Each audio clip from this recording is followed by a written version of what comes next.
His Excellency, the Acting Australian High Commissioner, Stuart Watts, Permanent Secretary, Finance, Shri Gounder, CEO of FRCS, Chairman, my friend, Mr. Nyanga, friends, ladies and gentlemen, thank you once again for welcoming me and engaging with me and the government in a very, very determined and an organized way.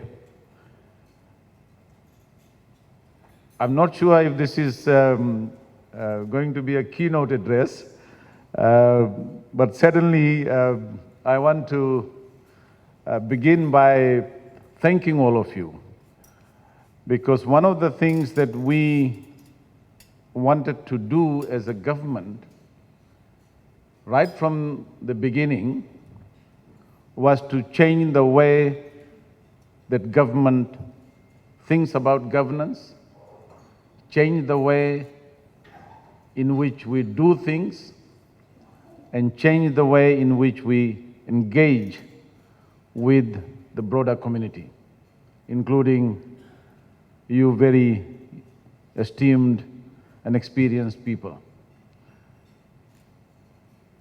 We're very pleased that we made good of that approach. And as I said in my budget address, we started with the National Economic Summit. We had the Fiscal Review Committee. We had a number of presentations, engagements, because as an economist myself and personally, I believe that government's job is to provide confidence, provide the environment, provide that space for people to tell us what the government should do. I also said in my speech yesterday that nations are not built by politicians or academic 10 politicians like myself. Through speeches, through cutting cakes and opening buildings, is actually built by people like yourselves. There's so much wisdom, there's so much knowledge that resides with our people. And it sort of amazes me. I was just talking to one of your colleagues, who's a member of a board of visitors for a health center.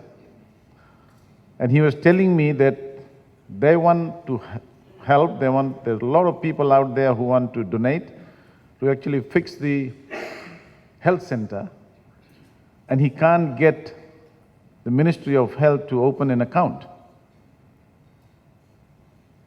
And that's the sort of thing that we want to change.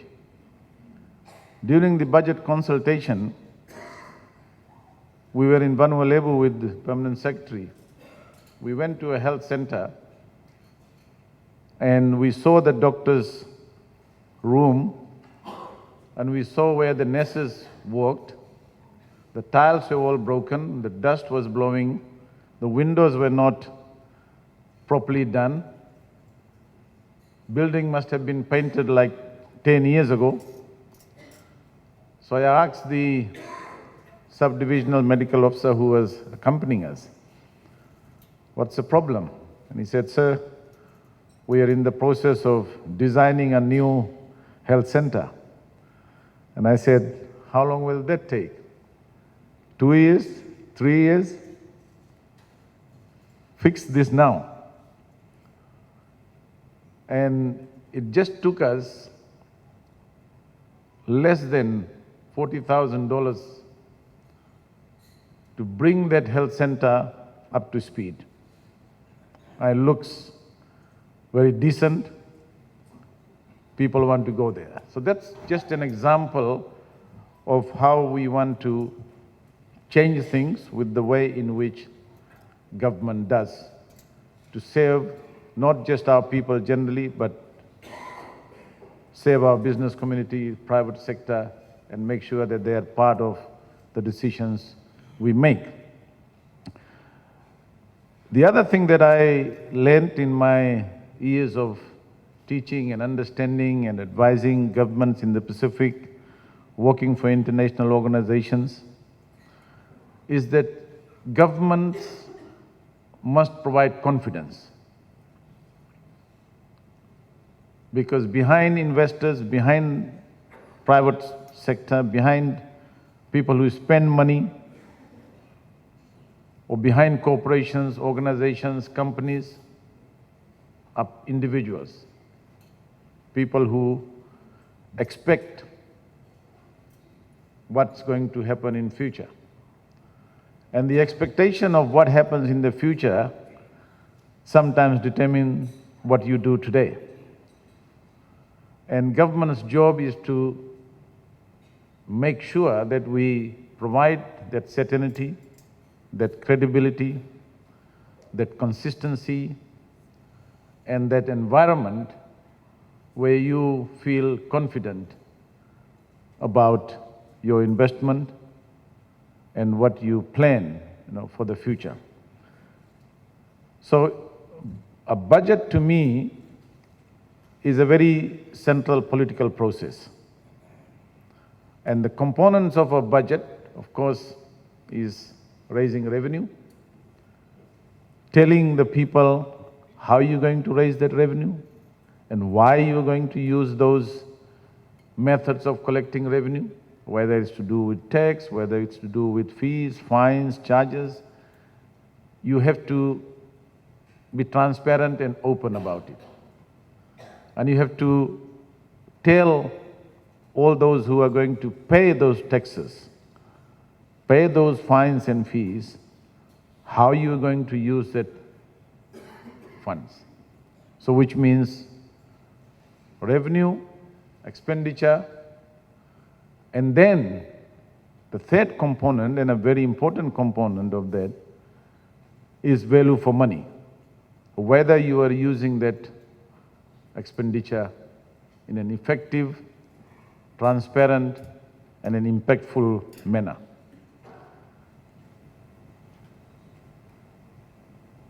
Governments, therefore, have to ensure that we manage those components in a very, very transparent, open, and accountable manner.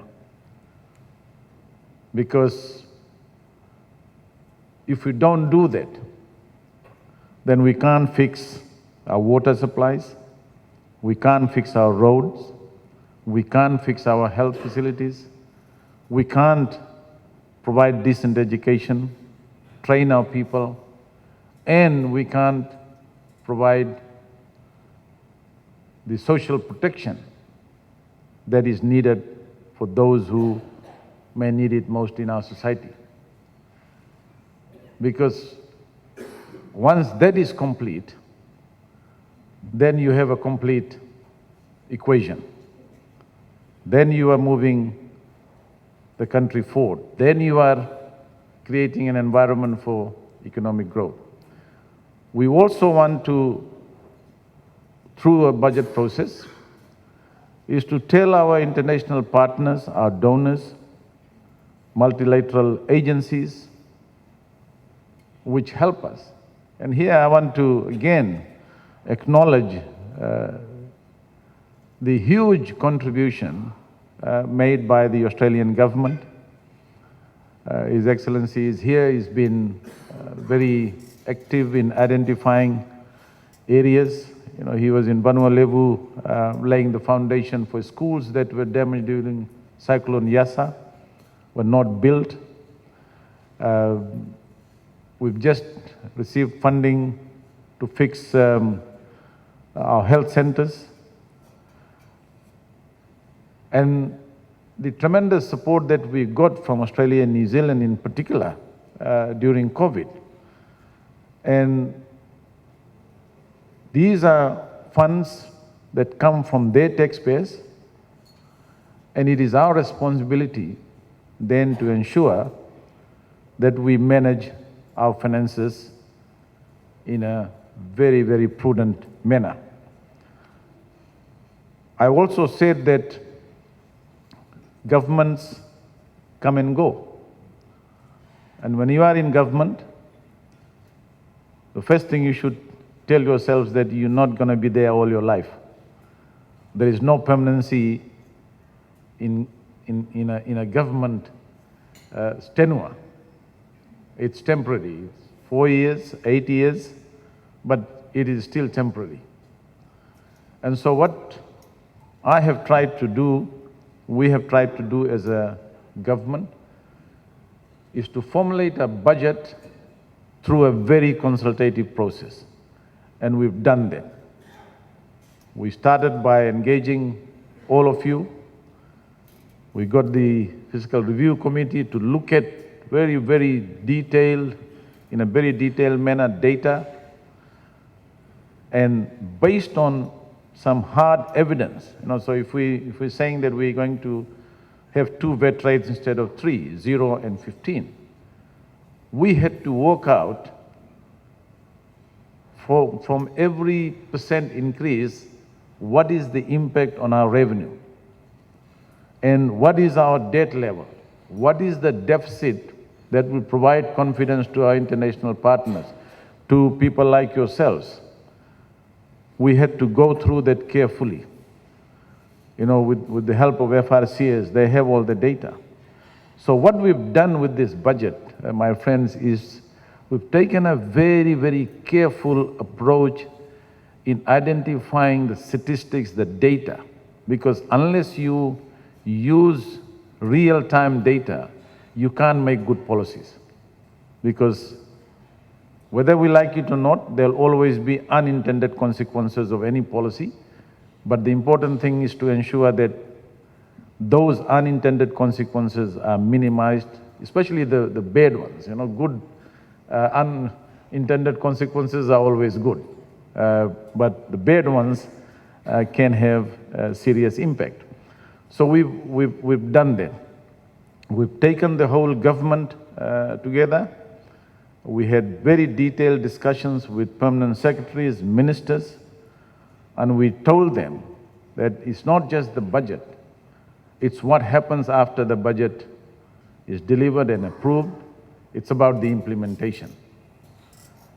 And if you listen to me, if you had listened to me yesterday, and I'm sure most of you did, you would have noticed that I talked about how to improve policy interventions, improvement in changing some of the bottlenecks, obstacles, barriers, whether it's immigration department, whether it's lands, whether it's town and country planning, whether it's FRCS or any other government agency or organization. And we are determined to form task force. We've done some in some areas. We're going to do that in other areas to ensure that we are able to ease the whole process of doing business in the country. It is not going to be easy because we've had somewhat, 10, 15 years of a way to do things, and to change some of those will take time. We expect permanent secretaries in all the ministries, senior government officials to get out of their office and make sure that whatever budgetary provisions we've included is implemented effectively and efficiently. Overall, I think we are satisfied from the Ministry of Finance, and I have an excellent team within FRCS, within the Ministry of Finance, led by a very competent, intelligent Permanent Secretary, Shri Gounder. I remember him from USP days. He was one of our stars, gold medalist in economics in 2006. And I'm really delighted in the way we've been able to get the whole process of formulating this budget. So what we expect is delivery now. After the next 2 weeks. And one of the reasons why we brought the budget announcement a bit early, so that we can finish the debate and the approval of the budget by 14th of July. You have at least 2 weeks after that. The government ministries, departments have 2 weeks. We've told them already that they have had an indication. Go out there and start planning, because there's no time to waste. We have a lot to do in the next 1 year before we come up with another budget. So that's the approach we are taking. I know I haven't gone into the details. There's a fiscal supplement, budget estimate. My speech is there. And if you have some difficult questions, Permanent Secretary is there. CEO of FRCS is there. If you have some big complaints, ask them to sort it out. So once again, it's always a pleasure to talk to you. And as I said, the summit was not the end. We put thematic working groups. Those groups will continue to work. We are strengthening our planning office. One of the things that was completely broken down over the years is a very strong planning, monitoring section within the Ministry of Finance. We had basically done away with planning, with monitoring, with coordination. There was nothing. There was almost nothing, and I can tell you that. And we, in this budget, we are specifically putting in resources to ensure that the Ministry of Finance has a very strong strategic planning, economic intelligence unit to be able to inform the government and the Minister of Finance the policy choices. At a certain level, politicians make decisions. But to a large extent, it's the bureaucrats, it's the planning, it's the statistics, evidence-based policy making that will take the country forward. Personally, I've studied economies around Southeast Asia. I've looked at Australia and New Zealand. Over the years, the strength of evidence-based policy making, planning, monitoring and evaluation is what leads to good policy, good implementation and good outcomes. And that's what we are hoping to achieve in the next few years by strengthening that. So once again, as I said, it's always a pleasure to be with you people, engage with you, and we hope to continue this engagement and this very, very friendly environment, space for our conversations going forward. Thank you. Vinaka Wakelegu.